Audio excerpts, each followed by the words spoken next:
साहब कोई cease fire का ऐलान तो नहीं है ना? 2 दिन नहीं किए तो कल दोबारा बमबारी कर सकता है। वो अपने तैयारी लेकर जा रहा था, B1 B2, वो अपनी तैयारी कर रहा है, तो वो एक फाइनल अटैक के लिए उसे शायद 2 दिन की और तैयारी चाहिए हो, तो उसने 2 दिन अमेरिका ने बमबारी रोक दी, या सीज फायर हो गया आपके नज़दीक? बिस्मिल्लाहिर्रहमानिर्रहीम, बहुत बहुत शुक्रिया। मेरे ख्याल है कि सीज फायर भी हो सकता है, क्योंकि उनको तैयारी करने के लिए इस किस्म का गैप देने की जरूरत नहीं थी। देखिए मुजम्मिल साहब, बात सीधी सी है कि इस टाइम पे अमेरिका को इस जंग के अंदर कुछ हासिल नहीं हो रहा।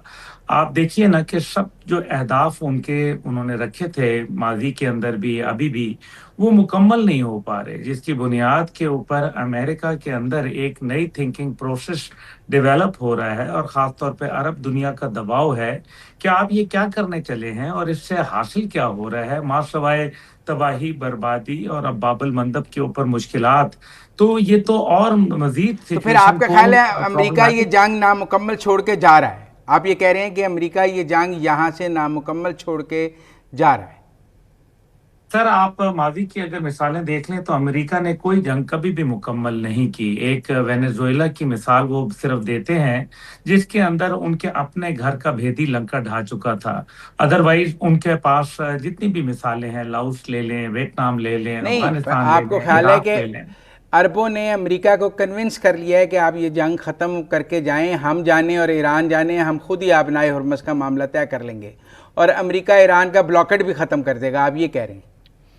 नहीं, मैं ये कहना चाहता हूं कि अरब दुनिया ने कन्विंस नहीं किया, वो बेचारे क्या हैसियत में हैं कन्विंस करने की। असल चीज ये है कि अरब दुनिया के पास पैसे खत्म हो गए हैं और वो अमेरिका में इन्वेस्ट नहीं कर सकते। तो जो अमेरिका, कॉरपोरेट अमेरिका इस टाइम पे मौजूद है, जो डोनाल्ड ट्रंप का और मिड टर्म इलेक्शन का फाइनेंसर है, उसने ये कह दिया है कि अरब दुनिया के अंदर हमारे जितने भी पार्टनर्स हैं वो तो पैसा ही नहीं दे रहे, पैसा भिजवा नहीं रहे, क्योंकि उनके कमा नहीं रहे।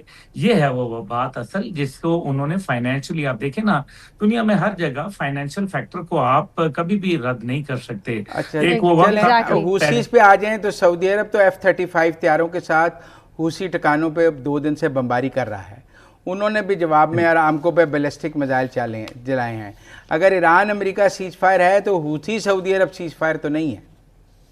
नहीं, हूती के ऊपर कोई पहली दफा हमला किया है F-35 के जरिए, माजी में भी कर चुके हैं, तो क्या नतीजा निकला? फिर हूती खत्म हो गए होंगे यकीनन, और यमन भी खत्म हो गया, threat is no more there. और इसी तरह से जो ईरान की प्रॉक्सीज जितनी भी खित्ते के अंदर हैं वो एक्टिव नहीं है क्या, और क्या मजीद पहले से मजबूत होकर सामने नहीं आ रही, मां सवाए हमास के, जिसके अंदर लेकिन उनकी भी जो अभी मौजूदा क़यादत है ये वही है जिसके 4 बेटे शहीद हो चुके हैं। तो ये जरा हमें इन बातों के ऊपर भी गौर करना पड़ेगा। अमेरिका जो है वो तो खित्ते के अंदर नामुराद नाकाम ही रहेगा इंशाल्लाह, लेकिन इस सब के साथ जो प्रॉब्लम आ रही है वो है अरब दुनिया की आपस की लड़ाइयाँ। इस टाइम पे जो कुवैत जिस तरह से डिफेंस मुआहदा सामने लेके आ रहा है, क्या वजह है? क्योंकि अभी तो बातें यहाँ भी नहीं हो रही, बातें ये हो रही हैं कि कुछ अरसे से इराक के प्राइम मिनिस्टर, आपने देखा, बहुत ज्यादा एक्टिव हो गए हैं। इसका क्या मतलब है? इसका मतलब यह है कि इराक जो क्लेम करता था कि ये कुवैत वगैरह का इलाका जितना भी है ये उनका है, इस जंग के बाद होने वाला जो नक्शा तब्दील होने वाला है दुनिया का, उस पर गौर करें और देखें कि किस तरीके से मुश्किलात में इजाफा हो रहा है, क्यों हो रहा है, किस लिए हो रहा है, उसका नहीं, पर बुनियादी आज तो मकसद। कतर एक्टिव लग रहा था। कतर के वजीर आजम सबको फ़ोन कर रहे हैं किसी, और ओमान का एक वफद 2 दिन तेहरान रह के अबनाए हुर्मस के हवाले से गया है, जिस पे ईरानियों ने कहा है कि मुस्बत पेशरफ्त है, अभी और दिन लगेंगे। तो अभी तो वो कतर और ओमान लग रहा है कि कुछ रोल प्ले कर रहे हैं। नहीं, पाकिस्तान भी कर रहा है, ऐसी बात नहीं है कि पाकिस्तान नहीं किरदार अदा कर रहा, बिल्कुल पाकिस्तान कर रहा है, क्योंकि जब भी बातचीत आएगी टेबल पे तो जाहिर है आप एक MOU जो कि 14 नुकात के ऊपर मबनी है, ठीक है, अब उसमें रद्द बदल होगी, क्योंकि $300 बिलियन जो रिहेबिलिटेशन फंड का उनको देना था और नहीं, रिकंस्ट्रक्शन का देना था आपको ईरान लगता है को। MOU दोबारा जिंदा हो जाएगा? MOU के बुनियादी नुकात, मासवाए चंद एक के बुनियादी नुकात तो वही रहेंगे ना, जिसके अंदर सबसे पहले ये है कि जी कॉन्फिडेंस बिल्ड करना है। दूसरी बात यह है कि ईरान के जो पैसे उन्होंने फ्रीज किए हुए हैं वो नहीं, पर वो अनफ्रीज करने हैं। न्यूक्लियर भी तो है ना उसमें। अब तो ईरान न्यूक्लियर पे भी डील करने को तैयार नहीं है। वो कहते हैं हम जंग जीत गए हैं, हम क्यों डील करें न्यूक्लियर पे? पहले भी कौन सा तैयार था? आपको याद होगा कि उन्होंने कहा था 60 दिन के बाद न्यूक्लियर पे बातचीत होगी, इफ यू रिमेम्बर, कि वो 19 अगस्त के ऊपर कहीं बात आ रही थी कि 19 अगस्त के ऊपर तो हम 2 महीने जब मुकम्मल होंगे फिर हम न्यूक्लियर पे बात करेंगे। उससे पहले कंडीशनैलिटीज थी कि ये काम करेंगे, ये काम करेंगे, ये काम अब करेंगे। आपके ख्याल इसके में बाद आबनाए हुर्मस ईरान के कंट्रोल में रहेगा? सारे अरब मान गए हैं कि आबनाए हुर्मस ईरान के कंट्रोल में रहे और अमेरिका वापस चला जाए। देखिए, आबनाए होर्मुज एक रियलिटी है। आप कैसे कह सकते हैं कि वो ईरान के कंट्रोल में नहीं रहेगा?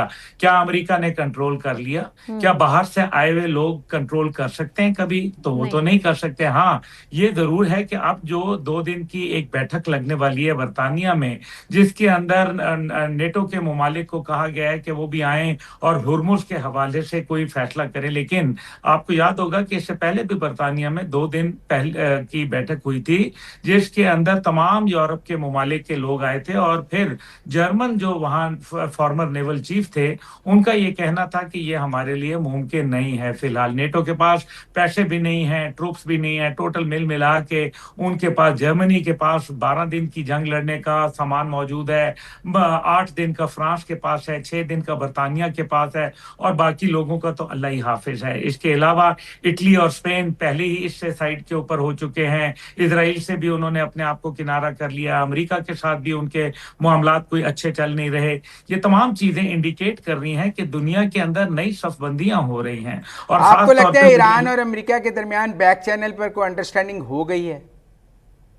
देखिए, जब भी जंग होती है मुज़म्मिल साहब, तो उस टाइम पे हमेशा कहीं ना कहीं एक बैकडोर चैनल खुला रहता है, और ये जंग का पहले असूल होता है।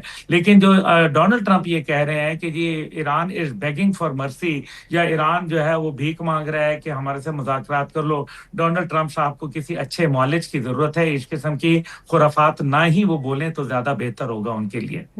आपको क्या लगता है कि ये जो अब ट्रंप ने हमले रोके हैं, ये मुस्तकिल रोक दिए हैं या ये कुछ दिन बाद दोबारा शुरू हो सकते हैं?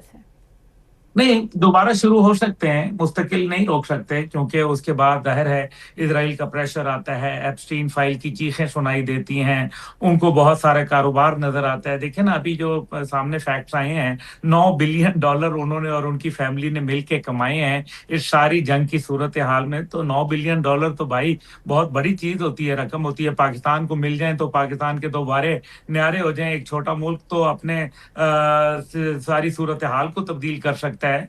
तो $9 बिलियन उन्होंने फैमिली ने कमा लिए। तो ये चीजें सामने आ रही हैं। लेकिन सबसे ज्यादा प्रेशर इस टाइम पे डोनाल्ड ट्रंप के ऊपर रिपब्लिकन पार्टी का है। रिपब्लिकन पार्टी ने डोनाल्ड ट्रंप को कहा है कि इनफ इज इनफ, हमारे लिए मुश्किलात आ रही हैं। कांग्रेस ने उनको मजीद पैसे देने से इनकार कर दिया, $87 बिलियन। देखिए ना, डोनाल्ड ट्रंप कोई वहां दूध का धुला नहीं है जो वो कहे कि जनाब उसके दिल में रहम आ गया और अचानक उसने फैसला कर लिया। मसला ये है कि उसको कांग्रेस ने आड़े हाथों ले लिया। जिस तरीके से कांग्रेस में हंगामा आराई हुई है, और उसके अंदर सबसे इंटरेस्टिंगली कि वो रिपब्लिकन पार्टी के लोग भी मौजूद हैं। उससे पहले उन्होंने सपोर्ट किया था उस बिल को। चलें चंद दिन देखते हैं कि ये बमबारी रुकती है या दोबारा शुरू होती है।